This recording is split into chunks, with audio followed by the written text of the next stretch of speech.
Hello viewers, welcome back to English teacher channel. இன்னைக்கு நம்ம மழைக்காலத்தை பத்தின வாக்கியங்கள் தான் நம்ம பார்க்க போறோம். மழைக்காலம் தொடங்கினதுனால நம்ம பெரும்பாலான வாக்கியங்கள் இதை சுத்தி தான் பேசுவோம். ஸோ அந்த மாதிரி நம்ம அதிகமா பயன்படுத்தக்கூடிய வாக்கியங்கள் தான் நம்ம இன்னைக்கு பார்க்க போறோம். வாங்க நேரா வீடியோக்குள்ள போயிடலாம். தூறல் நின்னு போச்சு. இதை பார்த்தா பாக்கியராஜ் சுலோச்சனாவும் நடிச்ச படம் மாதிரி தெரியுதே அப்படின்னு நினைக்காதீங்க. ஏன்னா இந்த வாக்கியமும் நம்ம அதிகமா பயன்படுத்துவோம். முதல் பாருங்க, தூறல் நின்னு போச்சு. தூறலுக்கும் சாரலுக்கும் வித்தியாசம் இருக்கு. அதை குழப்பிக்காதீங்க. சாரல்ங்கிறது ஒரு தண்ணி விழும் போது காத்துனால அடிக்கப்படுறதான் சாரல்னு சொல்லுவாங்க. இது பெரும்பாலும் நீர்வீழ்ச்சிக்கு பக்கத்துல அதிகமா இருக்கும். ஆனா தூறல்ங்கிறது மழை மேகத்தோட, அதாவது மழை பெய்யறதுக்கு முன்னாடி இல்ல மழை நிக்கிறதுக்கு முன்னாடி. ஸோ தூறல்னா நம்ம ஆங்கிலத்துல என்ன சொல்லுவோம் அப்படின்னா ட்ரிஸ்லிங் அப்படின்னு சொல்லுவோம். ஸோ தூறல்ல என்ன சொல்லுவாங்க அப்படின்னா ட்ரிஸ்லிங்.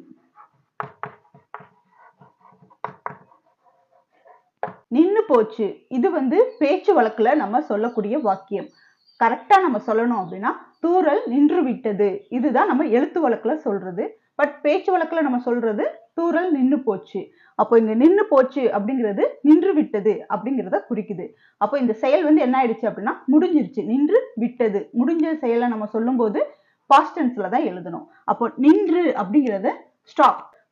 பாஸ்ட் டென்ஸ்ல சொல்லும் போது ஸ்டாப்டு அப்படின்னு சொல்லணும்.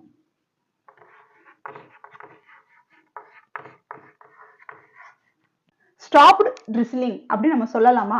கிடையாது. சென்டென்ஸ் நம்ம கரெக்டா ஃபார்ம் பண்ணணும் இல்லையா? இது நம்மளுக்கு சப்ஜெக்ட் என்ன அப்படிங்கிறது நம்மளுக்கு கொடுக்கல. ஆனா சப்ஜெக்டுக்கான கீவேர்ட்ஸ் நம்மளுக்கு இருக்கும். இங்க கீவேர்டு என்ன அப்படின்னா தூறல். தூறல் எதனால வரும்? மழையினால வரும். ஸோ அப்போ இங்க மழை தான் நம்மளுக்கு சப்ஜெக்ட். அப்போ சப்ஜெக்ட் ப்ரொனவுன்ல எழுதும் போது மழை அப்படிங்கிறத நம்ம என்ன சொல்லுவோம் அப்படின்னா இட் அப்படின்னு சொல்லுவோம். அப்போ இந்த சென்டென்ஸ் இப்ப கம்ப்ளீட் ஆயிடுச்சு அப்படின்னு கேட்டா கம்ப்ளீட் ஆயிடுச்சு. It stopped drizzling. தூறல் நின்னு போச்சு அப்படிங்கிறதுக்கு நம்ம ஆங்கிலத்துல எப்படி சொல்லுவோம் அப்படின்னா இட் ஸ்டாப்ட் ட்ரிஸ்லிங் அப்படின்னு நம்ம சொல்லுவோம். அடுத்த சென்டென்ஸ் பாருங்க, அங்கு நல்ல மழை, இங்கு மழை இல்லை. இது பெரும்பாலும் டெலிபோன் கான்வர்சேஷன்ல அதிகமா பேசுவோம். ஆனா ஆமா இங்க நல்ல மழை பெய்யுது. அப்படியா? அங்க நல்ல மழை, இங்க மழையே இல்லை அப்படின்னு நம்ம சொல்லுவோம். இது பேச்சு வழக்குல சொல்றது. எழுத்து வழக்குல நம்ம சொல்றதா இருந்தா அங்கு நல்ல மழை பெய்து கொண்டு இருக்கிறது, இங்கு மழையே இல்லை அப்படின்னு தான் சொல்லணும். ஆங்கிலத்துல எப்படி எழுதுறதுன்னு பார்க்கலாம். அதுக்கு முன்னாடி நீங்க என்னுடைய சேனலை இப்பதான் நான் ஃபர்ஸ்ட் டைம் பாக்குறேன் அப்படின்னாலும் சரி, இல்ல நான் சப்ஸ்கிரைப் பண்ணாம பார்த்துட்டு இருக்கேன் அப்படின்னாலும் சரி, சப்ஸ்கிரைப் பண்ணிருங்க. பக்கத்துல இருக்க பெல் ஐக்கானை கிளிக் பண்ணிக்கோங்க. ஃபாலோ பண்ணாதவங்க ஃபாலோ பண்ணிக்கோங்க. இதுக்கான ஆங்கில வாக்கியத்தை பார்க்கலாம். அங்கு நல்ல மழை, இங்கு மழை இல்லை. இங்க நம்ம கமா போட்டு சென்டென்ஸை ஃபார்ம் பண்ணிருக்கோம். ஆங்கிலத்துல எழுதும் போது ஒன்னு கமா போடணும், அப்படி இல்லைன்னா கன்ஜங்ஷன் போடணும். இங்க நம்ம கன்ஜங்ஷன் போட்டு தான் எழுத போறோம். ஃபர்ஸ்ட் பாருங்க, அங்கு நல்ல மழை. அங்குன்னு சொல்லும் போது என்ன வரும்? தேர். நல்ல அப்படின்னா என்னது? குட் அப்படின்னு சொல்லலாம். வெல் அப்படின்னு சொல்லலாம். அடுத்தது மழை. மழைக்கு ரெயின். அப்ப இந்த மூணுக்குமே நம்மளுக்கு என்ன தெரிஞ்சிருக்கு அப்படின்னா ஆங்கில வார்த்தை தெரிஞ்சிருக்கு. இதை நம்ம எப்படி ஃபார்ம் பண்றது அப்படின்னா நல்ல மழை அப்படிங்கும் போது நம்ம சப்ஜெக்ட் என்ன வரணும் அப்படின்னா மழை. அதை சப்ஜெக்ட் ப்ரொனவுன்ல எழுதும் போது இட். இட்ங்கிறது மழையை குறிக்குது. ஆனா இங்க மழைங்கிறது மழை பெய்யறத குறிக்கிறது. அதாவது ஒரு செயலை குறிக்குது. இங்க நம்ம மழையை எழுதிட்டோம். அடுத்து அது பெய்யறத எழுதணும் இல்லையா? அப்போ ரெயின். இங்க என்ன கொடுத்திருக்கு? இட் கொடுத்திருக்கு. தேர்ட் பர்சன் கொடுத்திருக்கு. ஹி, ஷி, இட் அப்படின்னு வரும்போது சிம்பிள் பிரசன்ட்ல வெர்போட என்ன செய்யணும் அப்படின்னா எஸ் சேர்த்து எழுதணும். அப்ப இங்க இட்டு வந்ததுனால நம்ம இங்க வெர்பு. இங்க ரெயின்ங்கிறது வெர்பு. ஏன்னா அது ஒரு ஆக்ஷன், மழை பெய்து கொண்டிருக்கிறதுங்கிற செயலை குறிக்கிறதுனால நம்ம இங்க எஸ் போட்டு எழுதுறோம். ஓகே. It rains well. நல்லான்னு நம்ம மென்ஷன் பண்ணிருக்கோம் இல்லையா? அதையும் நம்ம எழுதணும். ஸோ நல்லாங்கிறத வெல். It rains well. எங்க மழை பெய்யுது? அங்கு. அப்போ தேர். அங்குன்னு சொல்லும் போது தேர். இதை நம்ம ஃபார்ம் பண்ணியாச்சா? இட் ரெயின்ஸ் வெல் தேர். அங்கு நல்ல மழை பெய்கிறது அப்படிங்கிறதுக்கு இட் ரெயின்ஸ் வெல் தேர் அப்படின்னு நம்ம எழுதியாச்சு. இப்போ அடுத்ததை நம்ம எழுதணும். அதுக்கு முன்னாடி என்ன செய்யணும் அப்படின்னா அது ரெண்டையும் இணைக்கிற பாலம் இங்கே அண்டுங்கிற கன்ஜங்ஷன் போடணும். அண்டுங்கிற கன்ஜங்ஷன் போட்டாச்சு. அடுத்த வாக்கியத்தை நம்ம எழுதணும் இல்லையா? இங்கு மழை இல்லை. இங்க என்ன செய்யல? மழை பெய்யல. எப்பவுமே அண்டு போட்டு இல்ல கனெக்ஷன் போர்டு ஏதாவது போட்டு லிங்கிங் போர்ட்ஸ் ஏதாவது யூஸ் பண்ணோம் அப்படின்னா அதுக்கு அடுத்ததும் என்ன வரணும் அப்படின்னா நம்மளுக்கு சப்ஜெக்ட்ல இருந்து தான் ஸ்டார்ட் பண்ணோம். அப்ப இங்க சப்ஜெக்ட் என்ன அப்படின்னா அதே இட் தான். இட். ஓகே, மழை இல்லை. ஓகே, மழை இல்லை. மழை இல்லை அப்படின்னு சொல்லும்போது நம்ம என்ன போடணும், இங்க negative. No rain. No rain. ஓகேங்களா, no rain. It no rain. இங்கு, இங்குங்கிறது நம்ம என்ன எழுதணும், ஹியர். அங்குன்னு நம்ம எழுதும் போது தேர் போட்டோம். அங்குக்கு தேர், இங்குக்கு here. Okay, it no rain here. ஆனா இங்க வெர்பே இல்லாம சென்டென்ஸ் இருக்கு. என்ன அப்படின்னா இட் எழுதிருக்கோம், இங்க ரெயின் வந்து வெர்பு கிடையாது. இங்க ரெயின்ங்கிறது மழையை குறிக்குது. மழை பெய்யறது, ஒரு செயல் நடந்து கொண்டு இருந்தா தான் நம்ம என்ன செய்வோம் அப்படின்னா அது வெர்புல போடுவோம். ஆனா இங்க அந்த செயலே கிடையாது, எந்த செயலுமே அவங்க சொல்லல. அப்போ இங்க நம்ம என்ன செஞ்சாகணும், வெர்பு போட்டாகணும். அப்போ இங்க வெர்பு போடும்போது எஸ். அப்போ இட் இஸ் அப்படின்னு நம்ம சேர்த்து எழுதும் போது இட்ஸ் அப்படின்னு சொல்லுவோம். It's no rain here. இங்க மழை இல்லை. It's no rain here. இப்போ இதை நம்ம சேர்த்து சொல்லும் போது it rains well there and it's no rain here. அங்க நல்ல மழை பெய்யுது, இங்க மழை இல்லை. அவ்வளவுதான். அடுத்த வாக்கியம் பாருங்க. மழை பெய்யுது, நாளை வர்றேன். இப்ப போன்ல பேசும்போது ஓ அங்க நல்ல மழை பெய்யுதா, ஆமாமா இங்க நல்ல மழை பெய்யுது அதனால நாளைக்கு வர்றேன் அப்படின்னு நம்ம சொல்லுவோம் இல்லையா. அப்போ மழை பெய்யுது, நாளைக்கு வர்றேன். மழை பெய்யறதுனால வர முடியாது, சோ நான் நாளைக்கு வர்றேன். இங்க மழை பெய்யுது, நாளை வர்றேன். மழை பெய்யுது, இதுவும் ரெண்டு வாக்கியமா இருக்குது. மழை பெய்யுது, மழை பெய்யுறது நம்மளுக்கு ஆல்ரெடி தெரியும், அது கண்டினியூஸ்ல நடந்துகிட்டு இருக்கு. இந்த சென்டென்ஸ் வந்து எப்படி இருக்கு அப்படின்னா பிரசன்ட் கண்டினியூஸ்ல இருக்கு. அப்படி கண்டினியூஸ்ல இருக்கும்போது நம்ம சப்ஜெக்ட் என்ன, இட், மழை. மழை தான் நம்மளுக்கு சப்ஜெக்ட். அப்போ கண்டினியூஸ்ல நம்ம என்ன போடுவோம் அப்படின்னா ரெய்னிங்.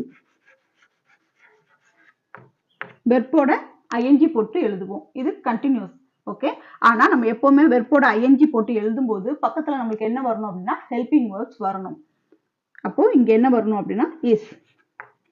It is raining. மழை பெய்து கொண்டு இருக்கிறது. நாளை வர்றேன். இதுல வந்து நம்ம கனெக்டிங் வேர்ட் போடாம கமா போட்டு எழுதுறோம். நாளை வர்றேன் அப்படிங்கிறது என்னது அப்படின்னா ஃபியூச்சர். ஓகேங்களா, இது நம்ம பார்த்தது பிரசன்ட் கண்டினியூஸ் டென்ஸ். ஓகே, ஆனா இது வந்து என்ன அப்படின்னா ஃபியூச்சர்ல இருக்கு. நான் நாளை வர்றேன், இதுதான் கரெக்டான மீனிங். அப்ப சப்ஜெக்ட் வந்து என்ன அப்படின்னா நான். நான்கும் போது நம்ம ஐ யூஸ் பண்ணணும். அடுத்து நாளை வர்றேன் அப்படிங்கும் போது ஐ வந்தா என்ன வரணும், வில். ஃபியூச்சருக்கு வில். கம். வர்றேன் அப்படின்னா என்னது, come. Come tomorrow. I will come tomorrow. நாளை வர்றேன், ஐ வில் கம் டுமாரோ. நான் நாளை வருகிறேன் அப்படிங்கிறது தான் இதுக்கான பொருள். இப்போ இது வந்து இதுவும் ரெண்டு வாக்கியமா இருந்தது, ஆனா நம்ம கனெக்டிங் வேர்டான அண்ட் யூஸ் பண்ணி எழுதணும்.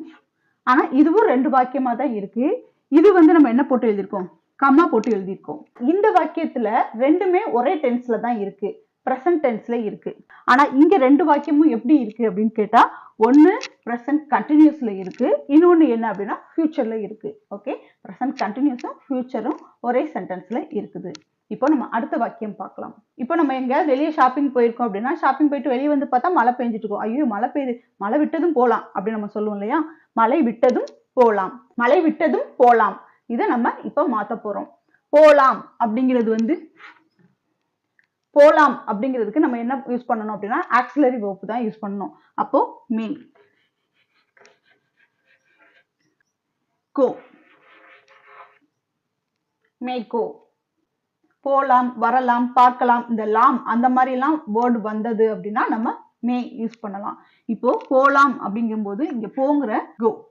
ஓகே, போலாம்ங்கிறத நம்ம எப்படி சொல்லணும் அப்படின்னா மே கோ.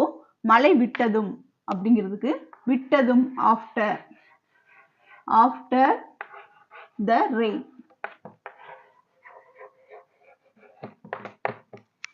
After the rain. அப்ப போலாம் அப்படிங்கிறத மே கோன்னு போட்டாச்சு. மழை விட்டதும் அப்படிங்கிறது ஆஃப்டர் த ரெயின். ஓகேங்களா, அப்ப சேர்த்து எழுதும் போது மே கோ ஆஃப்டர் த ரெயின். மழை விட்டதும் போலாம். இதையே நம்ம சப்ஜெக்ட் வச்சு எப்படி எழுதுறது அப்படின்னா மழை விட்டதும் வருவான். இப்போ இந்த சென்டென்ஸ்ல என்ன இருக்கு அப்படின்னா சப்ஜெக்ட் இருக்கு, அவன்கிற சப்ஜெக்ட் இருக்கு. அதனால நம்ம இங்க சப்ஜெக்ட்க்கு என்ன கொண்டு வரணும் அப்படின்னா ஹி. இங்க என்ன சொல்லியிருக்காங்க, வருவான் அப்படின்னு சொல்லியிருக்காங்க. மழை விட்டதும் வருவான். அப்போ இந்த செயல் வந்து என்ன செய்யல, நடக்கல, இனிமேதான் நடக்க போகுது. அப்போ இதை நம்ம எப்படி எழுதணும் அப்படின்னா ஃபியூச்சர்ல தான் எழுதணும். he will. வருவான நம்ம கம் அப்படின்னு எழுதணும். அப்போ he will come, அவன் வருவான் அப்படின்னு எழுதியாச்சு. அடுத்தது பாருங்க, மழை விட்டதும். இங்கேயும் என்னது, மழை விட்டதும் நம்ம பார்த்தோம். அதுக்கு என்ன எழுதிருக்கோம் அப்படின்னா ஆஃப்டர் த ரெயின் அப்படின்னு நம்ம பார்த்தோம். இங்க அதே தான் எழுதணும். he will come after the rain. மழை விட்டதும் அவன் வருவான். இதுதான் பொருள். அடுத்த சென்டென்ஸ் பாருங்க, மழையால் ரோடெல்லாம் தண்ணி. இது நம்ம அடிக்கடி சொல்லுவோம். மழை நேரத்துல நம்ம வெளியே எங்கேயாவது போயிட்டு வந்தோம்னா இதை அதிகமா பயன்படுத்துவோம். வெளியே போனேன், ஃபுல்லா தண்ணி, மழை பெஞ்சதுனால என்ன ஆயிடுச்சு அப்படின்னா ரோடெல்லாம் தண்ணியா இருக்கு அப்படின்னு நம்ம சொல்லுவோம். இதை வந்து நம்ம பேச்சு வழக்குல தான் நான் எழுதியிருக்கேன். மழையால் ரோடெல்லாம் தண்ணி அப்படின்னு சொல்லி ஷார்ட்டா எழுதியிருக்கேன். இதை கரெக்டா நம்ம சொல்லணும் அப்படின்னா மழை பெய்த காரணத்தால் ரோடெல்லாம் தண்ணியாக இருக்கிறது அப்படின்னு தான் எழுதணும். இப்போ நம்ம இதை எப்படி மாத்துறது அப்படின்னு நம்ம பார்க்கலாம். மழையால் ரோடெல்லாம் தண்ணி, நம்ம மூணே வேர்டுல தான் எழுதியிருக்கோம். இப்ப மழையால் அப்படின்னா மழை பெய்த காரணத்தால்.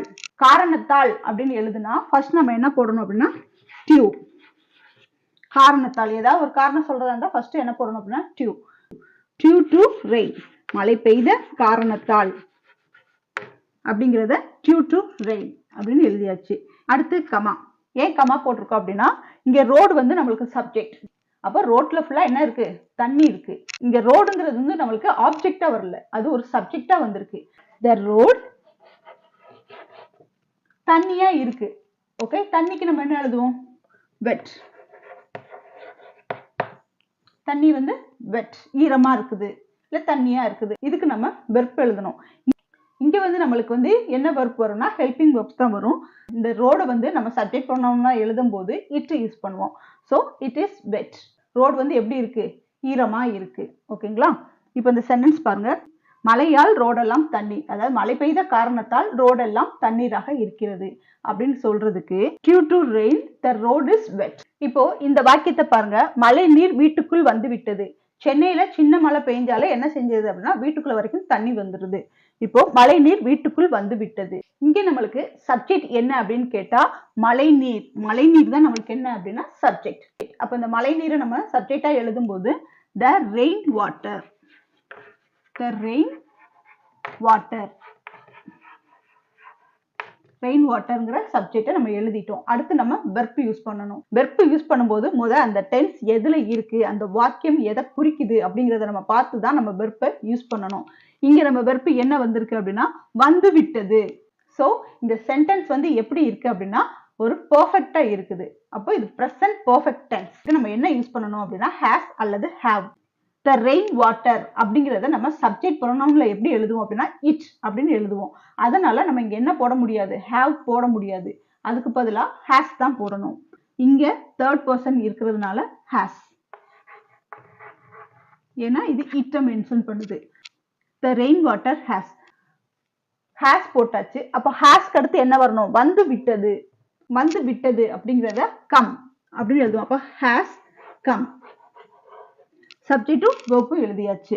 த ரெயின் வாட்டர் ஹேஸ் கம். இதை கரெக்டா சொல்லணும்னா மழை நீர் வந்து விட்டது அப்படிங்கறதுதான் பொருள். த ரெயின் வாட்டர் ஹேஸ் கம் அப்படிங்கும் போது மழை நீர் வந்து விட்டது. எங்க வந்துருச்சு, வீட்டுக்குள்ள வந்துருச்சு. ஓகேங்களா? அப்போ ஆப்ஜெக்ட் நம்ம எழுதணும். ஆப்ஜெக்ட் எழுதும் போது வீட்டுக்குள். வீட்டுக்குள் அப்படின்னு நம்ம எழுதும் போது in the house. In the house. இன்னுங்கிற ப்ரிபோசிஷன் நம்ம யூஸ் பண்ணணும். வீட்டுக்குள் அப்படிங்கும்போது இன்னுங்கிற ப்ரிபோசிஷன் யூஸ் பண்ணணும். அடுத்து ஹவுஸ். ஹவுஸ்ங்கிறது ஒரு ப்ராப்பர்ட்டி, ஒரு திங்ஸ். அதனால நம்ம இங்க என்ன போடணும், ஹவுஸுக்கு முன்னாடி ஆர்டிகிள்ஸ் ஆன த யூஸ் பண்ணணும். அப்போ இந்த ஹவுஸ். அப்ப இதை மொத்தமா நம்ம சொல்லும் போது மழைநீர் வீட்டுக்குள் வந்து விட்டது அப்படிங்கிறது வந்து பிரசன்ட் பெர்ஃபெக்ட் டென்ஸ். நம்ம ஆங்கிலத்துல சொல்லும் போது the rain water has come in the house. the rain water has come in the house அப்படின்னு நம்ம சொல்லணும். அடுத்த சென்டென்ஸ் பாருங்க, உங்க ஏரியால மழை பெய்கிறதா கேட்பாங்க. நார்மலாவே புதுசா யாராவது பார்த்தா உங்க ஏரியால மழையெல்லாம் எப்படி இருக்கு அப்படின்னு நம்ம கேட்போம். சரிங்களா? அப்போ உங்க ஏரியால மழை பெய்கிறதா அப்படின்னு கேட்கறது வந்து எஸ் ஆர் நோ கொஸ்டின். ஓகேங்களா? இது WH கொஸ்டின் கிடையாது, இது yes or no question. So இங்க எஸ் ஆர் நோ கொஸ்டின்ல நம்ம எதை வச்சு எழுத போறோம் அப்படின்னா டூ டிட் டஸ். உங்க ஏரியால மழை பெய்கிறதா அப்படிங்கிறது பிரசன்ட்ல ஒரு கொஸ்டினை கேட்கறாங்க. ஓகே, இந்த கொஸ்டின் வந்து எப்படி இருக்கு அப்படின்னா பிரசன்ட்ல இருக்கு. ஒன்னு டூ எழுதணும் இல்ல டஸ் எழுதணும். இந்த ரெண்டை தான் நம்ம எழுதணும். டூன்னு கண்டிப்பா எழுத முடியாது. ஏன்னா இங்க ஹி ஷி இட் அப்படிங்கிறதுக்கு நம்ம என்ன போடுவோம், டஸ் தான் போடுவோம். அப்ப இங்க நம்ம எதை வச்சுதான் கொஸ்டினை மேக் பண்ணணும், இங்க டஸ்ஸை வச்சுதான் நம்ம கொஸ்டினை மேக் பண்ண போறோம். மழைங்கிறது இட்ட குறிக்கிற ஒரு சொல். அப்ப இட்டுக்கு நம்ம என்ன யூஸ் பண்ணுவோம், டஸ் தான் யூஸ் பண்ணுவோம். அப்ப கொஸ்டின் நம்ம இங்க எப்படி ஸ்டார்ட் பண்ணணும், டஸ், மழை பெய்கிறதா, டஸ்ன்னு எழுதியாச்சு. அடுத்தது என்னது, இட். அடுத்தது என்னது, சப்ஜெக்ட் என்ன அப்படின்னா மழை, அதனால நம்ம இட் போட்டிருக்கோம். Does it rain. இங்க ரெயின், இந்த ரெயின் வந்து சப்ஜெக்ட், இந்த ரெயின் வந்து பெய்யறத குறிக்கிறது. இங்க டஸ் கொடுத்துட்டதுனால நம்ம இங்க வெர்போட எஸ் போடாம நம்ம எழுதியிருக்கோம். அதனால இந்த ரெயின் வந்து சப்ஜெக்ட்னு எடுத்துக்க கூடாது, இது வந்து வேர்ப். இங்க சப்ஜெக்ட் எழுதிட்டோம், வேர்ப் எழுதிட்டோம். அடுத்தது உங்க ஏரியால. ஓகே, உங்க ஏரியால மழை பெய்கிறதான்னு கேட்டாச்சு. டஸ் இட் ரெயின், மழை பெய்யுதா அப்படின்னு கேட்கறதுக்கு டஸ் இட் ரெயின். உங்க ஏரியால மழை பெய்யுதா அப்படின்னு கேட்கறதுக்கு டஸ் இட் ரெயின். உங்க ஏரியாவை சேர்த்து ஆட் பண்ணணும். அப்படின்னா இன் ஏரியா, ஏரியாக்குள்ள இன்னுங்கிற ப்ரிபோசிஷன் யூஸ் பண்ணணும். இன் யுவர், உங்க, your area. Okay, in your area. So does it rain in your area, உங்க ஏரியால மழை பெய்யுதா அப்படின்னு கேட்கறதுக்கு does it rain in your area அப்படின்னு நம்ம கேட்கலாம். அடுத்தது பாருங்க, மலையில ஏன் வெளியே போன.